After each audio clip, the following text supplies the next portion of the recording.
Assalamualaikum warahmatullahi wabarakatuh. Anak-anak, selamat pagi. Hari ini kita akan belajar IPA kembali dengan materi baru karena kemarin kita sudah melaksanakan ulangan harian ya. Hari ini kita memasuki materi tentang struktur dan fungsi tumbuhan. Nah, tujuan pembelajaran kita hari ini yaitu untuk mempelajari struktur dan fungsi tumbuhan. Nah, khusus hari ini kita akan mempelajari struktur dan fungsi pada akar, batang, dan pada daun. Nah, itu untuk pembelajaran hari ini ya. Nah, esensi Al-Fawaz yang akan kita capai adalah agar anak-anak mampu untuk berpikir kritis dan kreatif dalam memahami atau mengidentifikasi struktur dan fungsi dari akar, batang, dan daun. Oke, kita langsung saja ya nak ya. Oke, yang pertama kita belajar tentang struktur dan fungsi akar. Nah, kita akan membahas fungsi akar terlebih dahulu.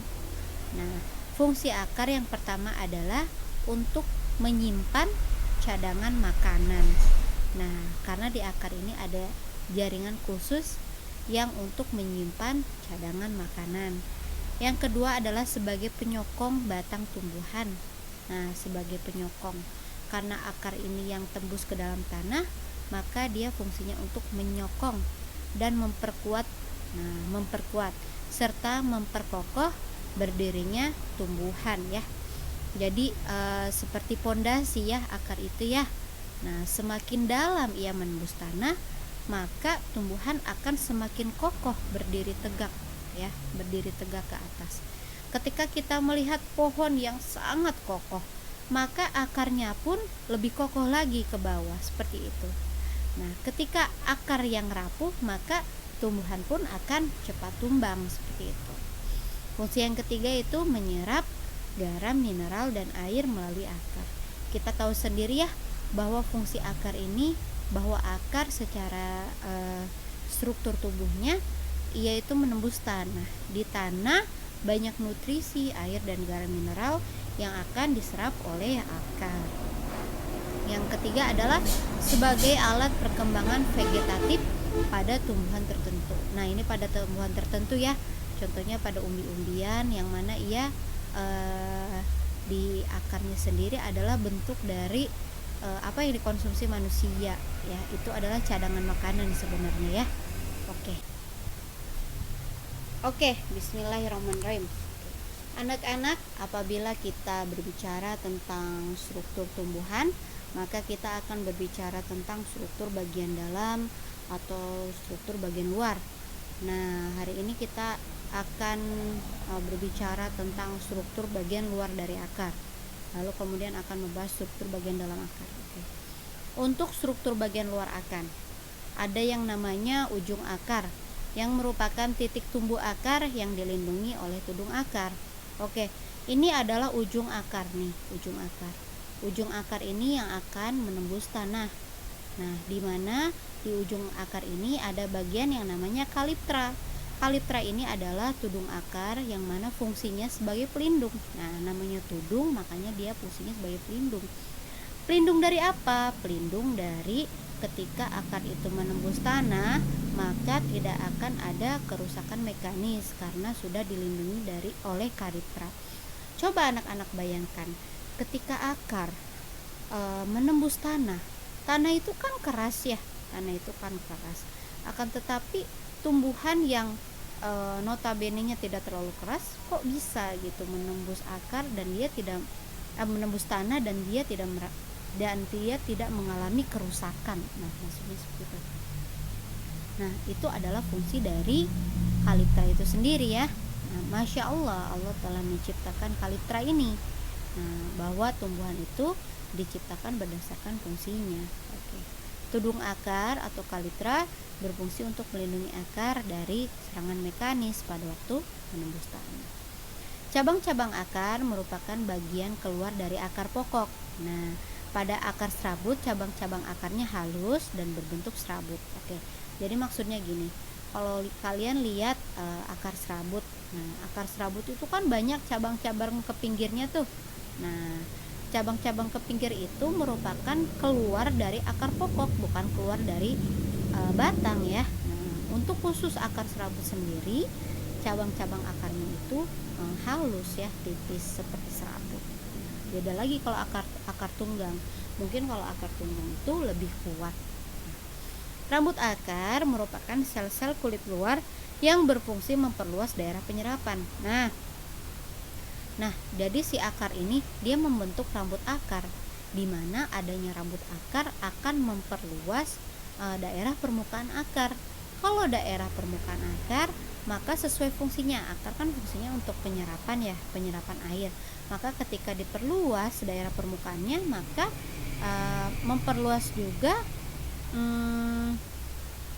maka ketika diperluas daerah permukaannya, maka memperluas juga daerah penyerapannya. Maksudnya seperti itu ya. Nah, kayak gini. Jadi rambut akar adalah modifikasi dari akar itu sendiri, dan dia fungsinya untuk memperluas daerah penyerapan seperti itu. Oke, selanjutnya kita akan belajar struktur bagian dalam akar. Nah, struktur bagian dalam akar ini dibagi menjadi epidermis, korteks, endodermis, dan silinder pusat. Yang pertama akan kita bahas adalah epidermis. Nah, epidermis. Coba kita lihat epidermis yang mana? Oke, yang ini ya, epidermis ya, Nah ya. Oke. Lapisan epidermis akar terdiri dari satu sel dan sangat rapat. Nah, coba anak-anak lihat bagian yang hijau ini. Benar ya, lapisannya itu terdiri dari satu lapis, satu sel, dan sangat rapat. Seperti fungsinya ya, epidermis. Dermis itu kan kulit, epi itu kan seperti istilahnya bagian luar. Jadi kulit itu harus rapat karena fungsinya untuk pelindung. Kalau misalkan kulit tidak rapat atau epidermis tidak rapat, maka akan ada sesuatu yang longgar atau bolong, maka akan ada sesuatu yang masuk. Itu namanya bukan pelindung ya. Jadi cirinya dari epidermis itu yaitu rapat. Dinding sel epidermis pada akar sangat tipis yang memudahkan dalam penyerapan air. Oke, seperti Ustazah bilang di slide sebelumnya, bahwa akar itu dibentuk sebagaimana fungsinya. Ketika fungsi akar adalah sebagai penyerapan air, maka strukturnya dibuat setipis mungkin agar mudah untuk menyerap air. Nah, epidermis ini sendiri adalah bagian luar akar yang memang dinding selnya itu dibuat secara tipis sehingga mudah dalam penyerapan air. Sel epidermis melakukan modifikasi sel dengan membentuk rambut akar. Nah, seperti yang sudah Ustazah jelaskan tadi ya, bahwa ada rambut akar pada sel epidermis yang mana akan memperluas daerah permukaan. Jika daerah permukaannya luas, maka daerah penyerapannya pun luas. Apa yang diserap air dan garam-garam mineral yang terlarut banyak di dalam tanah. Sudah ya? Oke, selanjutnya kita akan bahas bagian korteks. Nah, korteks yang mana korteks? Nah, korteks ini yang ini ada di belakang epidermis. Terdiri dari beberapa lapisan. Tadi kan epidermis kan satu lapis. Kalau korteks ini beberapa lapisan yang selnya itu tidak terlalu rapat ya. Oke.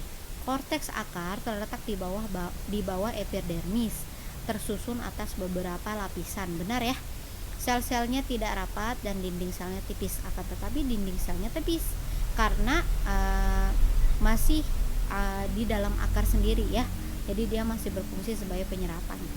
Oke, karena sel tidak rapat, maka korteks akan menghasilkan ruang-ruang di antara sel-selnya. Nah, coba kalian lihat nih yang hitam-hitam ini menandakan bahwa korteks itu tidak rapat, jadi ada ruang-ruang gitu loh. Kalau kalian menyimpan sesuatu di dalam kotak dan tidak ngepas, pasti ada ruang-ruang kan. Nah, itu adalah ini adalah merupakan sel-sel yang tidak rapat. Ruang antar tersebut dinamakan rongga antar sel. Nah, sehingga membentuk rongga ya kalau tidak rapat, yang berfungsi untuk pertukaran gas. Oke. Jadi kenapa dibuat tidak rapat? Karena fungsinya untuk pertukaran gas. Nah, karena korteks ini kan merupakan jaringan parenkim. Nah, di parenkim itu sendiri ada stomata. Nah, stomata itu kan fungsinya untuk pertukaran gas. Oke. Di dalam korteks terdapat jaringan parenkim. Nah, benar ya. Jadi di dalam korteks itu merupakan jaringan parenkim, sklerenkim, dan kolenkim. Kolenkim itu penyokong. Tadi kan Ustaz sudah bilang kalau akar ini kan fungsinya untuk penyokong karena ada bagiannya merupakan jaringan kolenkim. Korteks berfungsi sebagai tempat menyimpan makanan. Nah, karena sifatnya parenkim, maka dia pun ada yang namanya parenkim penimbun, sehingga dia fungsinya untuk menyimpan cadangan makanan juga, seperti itu. Oke, sampai di sini tentang korteks pada akar. Oke, selanjutnya kita akan bahas tentang endodermis. Nah, mana endodermis? Oke, kita cari. Nah, ini adalah endodermis nih, yang merah ini. Yang merah ini adalah endodermis yang muter ya. Lapisan endodermis akar merupakan lapisan pemisah antara korteks dan silinder pusat. Nah, ini endodermis merupakan pemisah antara korteks itu ini, dan silinder pusat. Silinder pusat ini adalah keseluruhan lingkaran, dan yang ada di dalamnya ini adalah merupakan silinder pusat. Oke. Endodermis sendiri dibagi menjadi endodermis tua dan endodermis muda. Nah, endodermis muda adalah endodermis yang dinding selnya tidak mengalami penebalan sehingga mudah dilalui air. Nah, jadi endodermis itu ada dua, ada yang tua, ada yang muda. Kalau yang muda itu mudah untuk dilalui air. Endodermis tua adalah endodermis yang memiliki bagian sel yang disebut dengan pita Kaspari. Nah, pita Kaspari ini adalah gini ya. Jadi pita Kaspari adalah ada di bagian endodermis yang tua. Nah, ketika di bagian endodermis tua itu ada pita Kaspari, maka bagian itu adalah yang mengalami penebalan. Penebalan itu mengandung zat suberin atau lignin. Nah, karena zat itulah yang membuat endodermis tersebut sulit untuk dilalui air. Ketika endodermis sulit untuk dilalui air, maka air akan mengalir di luar ruang antar sel. Nah, atau air itu akan mengalir masuk ke endodermis muda, yang mana tadi Ustazah jelaskan dia mudah untuk dilalui air, seperti itu. Nanti kalian akan belajar materinya itu terkait dengan pengangkutan ekstravaskuler ya. Ekstravaskuler artinya di luar jaringan, seperti itu ya. Nah, seperti itu. Nah, jadi itu adalah sebagian pengetahuan tentang apa itu pita Kaspari, seperti itu ya, Nak ya. Oke, anak-anak. Oke. Kita lanjut ke bagian struktur bagian dalam, yaitu bagian silinder pusat ya. Tadi Ustazah sudah menjelaskan silinder pusat itu yang ini nih, keseluruhan lingkaran yang ini setelah endodermis ya. Oke, jadi di dalamnya ada apa nih isinya nih ya, silinder pusat. Oke, silinder pusat merupakan bagian terdalam akar. Oke, benar ya, bagian terdalam akar yang terdiri atas berbagai macam jaringan. Yang pertama ada jaringan perisikel atau perikambium. Yang kedua ada pembuluh angkut atau pembuluh vaskuler atau jaringan pengangkut. Itu sama saja ya. Dan yang ketiga adalah empulur. Oke. Perisikel berfungsi untuk pertumbuhan akar ke samping. Nah, di dalamnya ada perisikel. Nah, yang ini nih perisikel fungsinya untuk pertumbuhan akar ke samping, perisikel. Oke. Berkas pembuluh angkut atau vaskuler terdapat di sebelah dalam perisikel yang terdiri dari xilem dan phloem. Xilem dan phloem. Nah, oke, yang mana xilem? Xilem yang ini. Oke. Phloemnya yang mana? Phloemnya yang ini, yang kuning. Nah, fungsinya apa? Nah, Fungsinya silem mengangkut air, nutrisi, garam mineral dari akar menuju daun. Nah, jadi fungsinya silem ini fungsinya ke atas ya, mengangkut. Nah, dari akar itu kan fungsinya untuk menyerap ya, menyerap nutrisi atau garam mineral yang ada di tanah. Nah, dari akar dulu dong.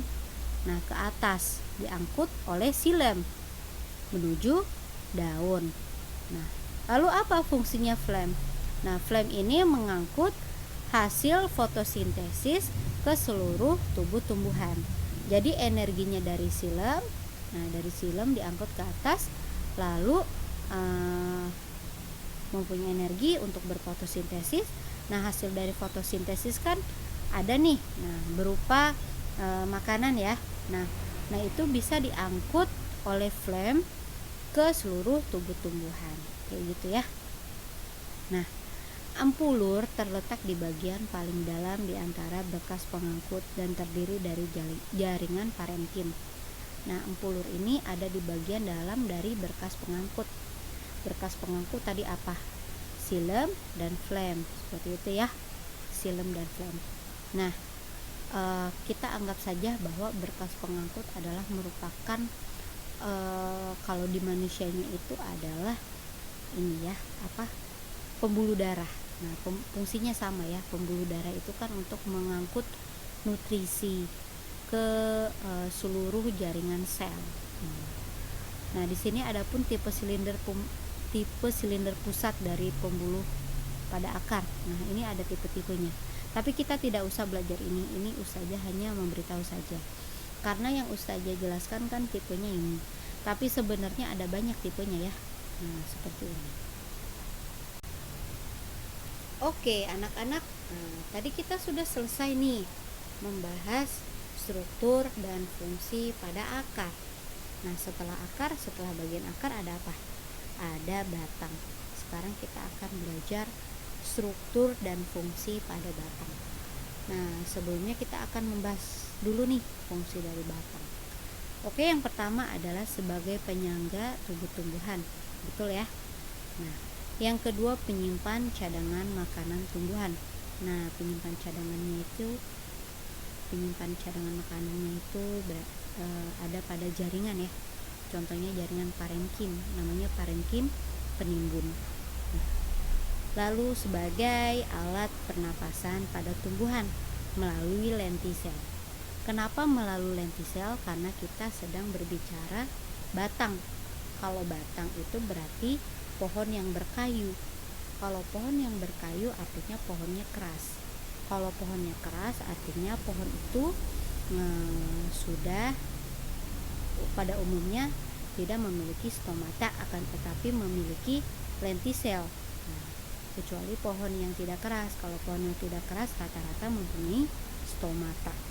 Yang mana fungsi stomata atau lentisel itu dia menghirup oksigen dan melepas karbon dioksida seperti pernapasan pada umumnya ya. Jadi kalau ditanya gini, tumbuhan itu bernafasnya kapan? Berfotosintesisnya kapan? Nah, kayak gitu ya. Jadi jawabannya gini, tumbuhan itu bernapas sepanjang saat, sepanjang waktu, seperti manusia. Tumbuhan itu selalu bernapas setiap detik ya. Nah, terus lalu fotosintesisnya kapan? Nah, kalau fotosintesis itu siang, karena syarat dari fotosintesis adalah cahaya matahari. Seperti itu ya, cahaya matahari. Nah, jadi kalau ada yang nanya kapan tumbuhan bernafas, kapan tumbuhan berfotosintesis, jawabannya kalau berfotosintesis siang, kalau bernafas sepanjang hari, seperti itu. Lalu Ustazah, kok ada yang bilang katanya kalau malam itu jangan deket pohon, nanti kekurangan oksigen katanya gitu, karena pohon bernapas pada malam hari. Nah, salah ya nak ya. Pohon itu bernapas gak malam hari doang, tapi pohon itu bernapas setiap saat. Kenapa orang-orang bilang kalau malam itu bisa rebutan oksigen sama pohon? Nah, sebenarnya kayak gini konsepnya. Kalau malam-malam itu kan oksigen bernapas. Oksigen kan tumbuhan bernapas, manusia bernapas. Jadi kalau manusia dekat tumbuhan ya mungkin akan rebutan oksigen. Kenapa kalau siang kok enggak rebutan gitu ya? Kenapa enggak? Karena kalau siang itu nih, tumbuhan selain bernapas, dia juga menghasilkan, selain bernapas yang memerlukan oksigen, tumbuhan juga berfotosintesis yang menghasilkan oksigen. Malah hasil oksigen yang dihasilkan dari fotosintesis itu lebih banyak daripada yang dihirup oleh tumbuhan seperti itu.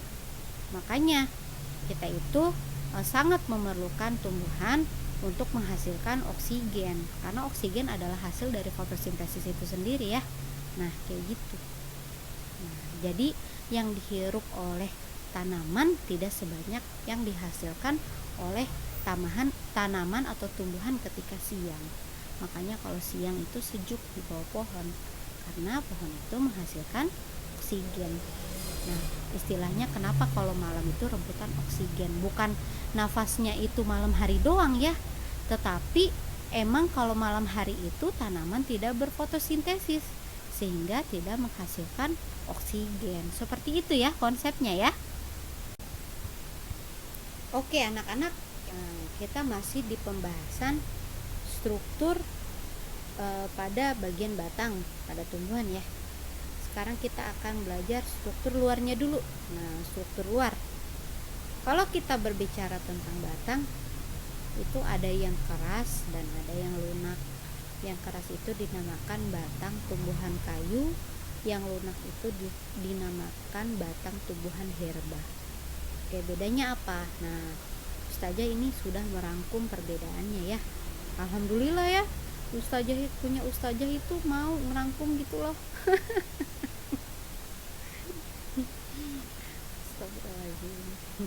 Ustazah bercanda kok nak. Nah, maksudnya gini, Ustazah mau nih melakukan perbandingan supaya kalian tuh bisa membandingkan. Jadi Ustazah mohon ya, Ustazah udah buat materi untuk anak-anak, jadi anak-anak tinggal memahaminya secara gampang. Jadi kalian tuh jangan lupa untuk selalu belajar ya sayang ya. Yang pertama, ada batang tumbuhan herba. Nah, ini yang nggak keras ya, yang nggak berkayu, jaringan kayunya sedikit atau tidak memiliki jaringan kayu. Lalu gimana batang tumbuhan kayu? Itu memiliki jaringan kayu sehingga kalau dipegang keras, dan rata-rata yang tumbuhan berkayu itu tinggi ya, tinggi, tidak seperti tumbuhan herba yang pendek-pendek dan nggak terlalu keras seperti itu. Nah, untuk batang tumbuhan herba itu epidermisnya tipis karena tidak mengalami penebalan. Yang batang tumbuhan kayu epidermisnya tebal karena terdapat jaringan gabus. Ya, jaringan gabus itu tadi apa? Yang terdiri dari zat suberin dan lignin itu ya. Oke. Benar ya, tadi tidak mengandung gabus atau tidak melakukan penebalan epidermisnya. Untuk batang tumbuhan herba dia terdapat stomata karena tidak berkayu ya, jadi dia masih terdapat stomata. Sedangkan untuk batang tumbuhan kayu, stomatanya itu sudah rusak. Nah, sehingga dia itu adanya lentisel. Nah, ada lentisel. Nah, pada batang kayu muda ada klorofil, sehingga pada batang kayu muda itu bisa berfotosintesis. Nah, kalau batang kayu yang tua dia adanya lentisel. Lentisel ini untuk bernafas dan klorofil ini untuk berfotosintesis. Klorofil itu apa? Zat hijau daunnya nah ya. Oke. Untuk contoh tumbuhan herba itu ada jagung, bayam, dan bunga matahari. Pokoknya yang batangnya tuh nggak terlalu keras. Nah, untuk tumbuhan kayu itu ada pohon mangga, jambu yang keras-keras, yang tinggi-tinggi anak ya. Oke. Paham ya sampai di situ ya? Oke, tadi sekilas kita sudah membahas struktur bagian luar dari batang. Sekarang kita akan membahas struktur bagian dalam dari batang. Nah, struktur bagian dalam Ustazah rangkum menjadi dikotil dan monokotil. Nah, untuk jenis tumbuhannya ya. Nah, dikotil dan monokotil sendiri mempunyai bagian-bagian yaitu epidermis, korteks, dan stele. Ini sama saja dengan akar karena merupakan satu tubuh ya. Pasti ada epidermisnya juga, ada korteksnya juga, dan ada stelenya juga. Nah, jadi kalian jangan bingung. Nah, karena mereka merupakan satu tubuh. Seperti kalau kita bilang bagian kaki, pasti ada kulitnya, pasti ada tulangnya, nah, dan pasti ada ototnya. Sama juga seperti ini ya, pasti ada epidermisnya, pasti ada korteksnya, dan pasti ada stelenya, kayak gitu. Oke, untuk dikotil, dinding sel epidermisnya mengalami penebalan, dan untuk monokotil, dinding sel epidermisnya mengalami penebalan dan lebih tebal dari dinding sel epidermis dikotil, dan mempunyai derivat epidermis. Nah, bentuk derivatnya itu stomata dan bulu-bulu kayak gitu ya. Nah, untuk bagian korteks tersusun atas kolenkim dan parenkim. Nah, parenkim korteks mengandung kloroplas. Kalau mengandung kloroplas berarti si korteks ini bisa melakukan fotosintesis seperti itu. Nah, lalu untuk monokotil tersusun dari sel-sel sklerenkim berupa kulit batang yang memperkuat dan mengeraskan bagian luar batang. Nah, jadi banyak mengandung sklerenkim ini ya, yang mana dia akan memperkuat batangnya seperti itu. Sama sebenarnya dikotil juga mengandung kolenkim yang fungsinya hampir sama dengan sklerenkim, yang mana susunan selnya rapat sehingga menjadi menjadi kuat seperti itu. Dan ada jaringan parenkimnya yang susunan selnya longgar. Oke. Nah, untuk dikotil bagian stelenya terdapat berkas vaskuler. Nah, ini berkas ya nak ya. Ini berkas. Nah, tadi Ustazah bilang apa? Berkas vaskuler itu ada dua, ada xilem dan phloem ya, yang berbentuk cincin. Nah, jadi dikotil ini bentuknya beraturan, berkas vaskulernya seperti ini. Nah, beraturan. Kalau monokotil bentuknya tersebar, tidak beraturan. Nah, seperti ini. Xilem phloemnya mana? Xilem phloemnya ini. Oke, nih berkas pembuluh. Oke, kita lihat dulu di sini ya. Oke, phloemnya yang di luar, xilemnya yang di dalam, sama. Berarti di sini juga phloemnya yang di luar, xilemnya yang di dalam. Seperti itu ya nak ya. Oke. Bedanya apa lagi? Kalau di monokotil berkas pengangkutnya tidak ada kambium. Nah, karena kayak gini bentuknya. Kalau di dikotil ada kambium karena seperti ini, ada bagian tengahnya. Kalau ini kan nggak ada ya sayangnya. Oke, anak-anak, selanjutnya kita akan membahas struktur dan fungsi daun. Tadi kan kita bahas struktur dan fungsi batang. Sekarang kita bahas yang daunnya ya. Oke. Pertama-tama kita akan membahas fungsi secara umum. Fungsi yang pertama itu daun sebagai organ pernafasan atau organ respirasi. Karena apa? Karena di daun itu ada stomata. Nah, stomata kan alat respirasinya ya, alat respirasi dari daun. Yang kedua, daun sebagai tempat fotosintesis. Nah, karena daun itu memiliki klorofil. Nah, klorofil berada di jaringan mesofil, jaringan bunga karang dan jaringan spons. Yang mana di jaringan mesofil itu terdapat klorofil. Nah, klorofil kan berperan dalam proses fotosintesis. Nah, daun tempat terjadinya transpirasi, menguapnya air pada daun. Nah, transpirasi itu kan proses penguapan ya. Nah, proses penguapan itu salah satu yang berperan adalah stomata. Bentuk dan ukuran bervariasi berdasarkan fungsinya. Nah, kita sudah tahu ya anak-anak, kalau daun itu kan bentuknya bervariasi banget ya. Ada yang jari, ada yang kecil, ada yang besar, ada yang tebal, ada yang tipis seperti itu. Nah, bahkan pula kan kalau kita lihat lidah buaya itu kan dia ya mempunyai cadangan air. Nah, seperti itu. beberapa memiliki duri untuk melindungi diri. Nah, ada yang memiliki duri ya. Nah, beberapa ada yang tebal dan kuat untuk bertahan dari dingin. Nah, jadi banyak ya bentuk dan struktur dari daun.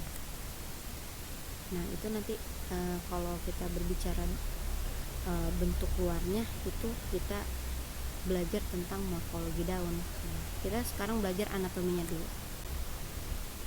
Oke, anak-anak, sekarang kita akan belajar struktur dan fungsi daun. Maksudnya struktur dan fungsi bagian dalam daun.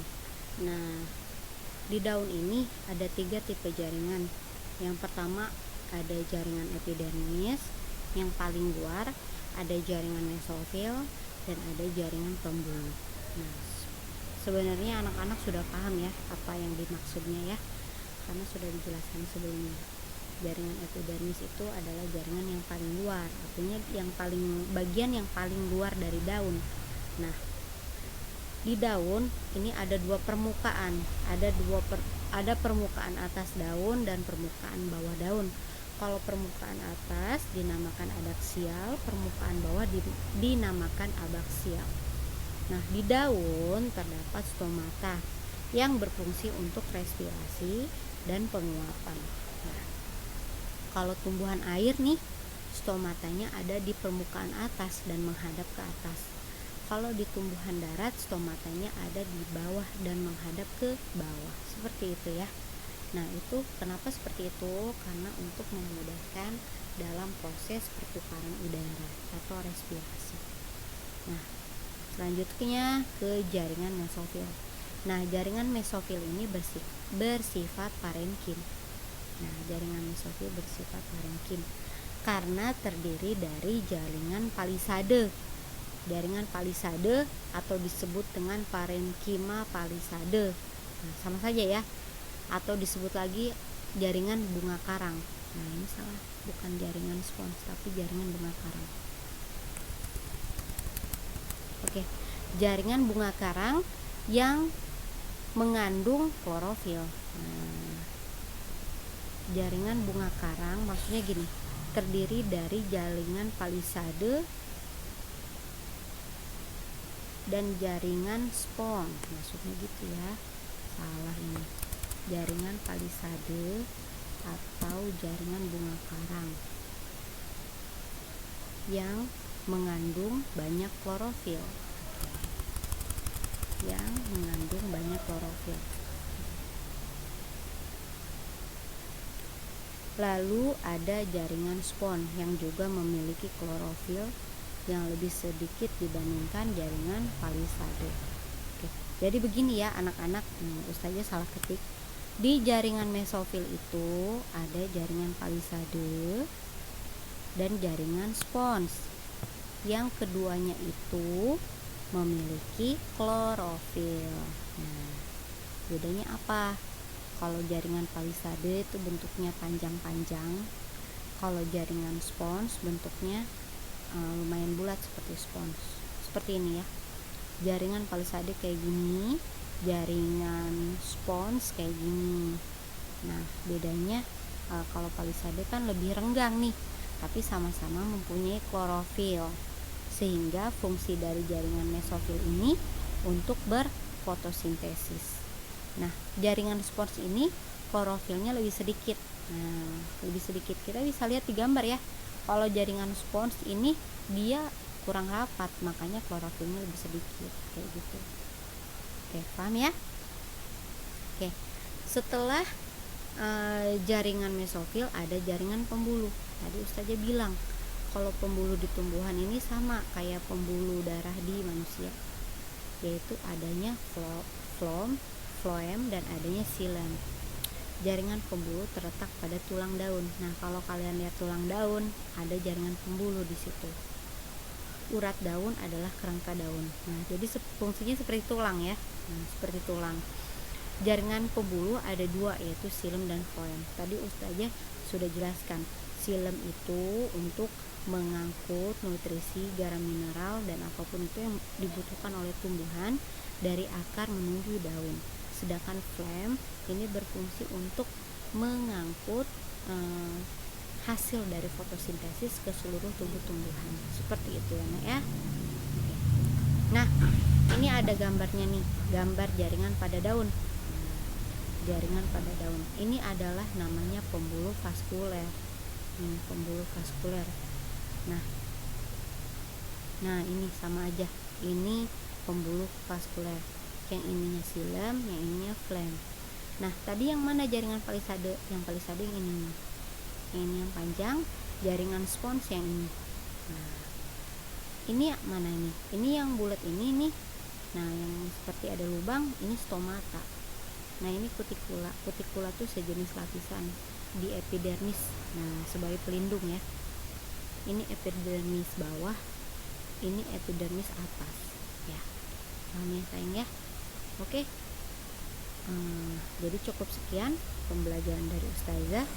Kurang lebihnya Ustazah mohon maaf apabila ada yang tidak jelas dari penjelasan Ustazah atau suara Ustazah yang kelihatan sudah kecil kayak gitu ya. Nanti kalian tanyain ke Ustazah sayang, karena Ustazah bikin videonya malam-malam, mungkin ada salah perkataan atau kurang keras sehingga kalian tidak jelas ya anak-anak ya.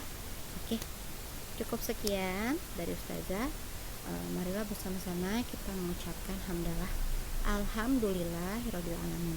Kafaratul majlis, subhanakallahumma wa bihamdika, asyhadu an la ilaha illa anta, astaghfiruka wa atubu ilaik. Wassalamualaikum warahmatullahi wabarakatuh.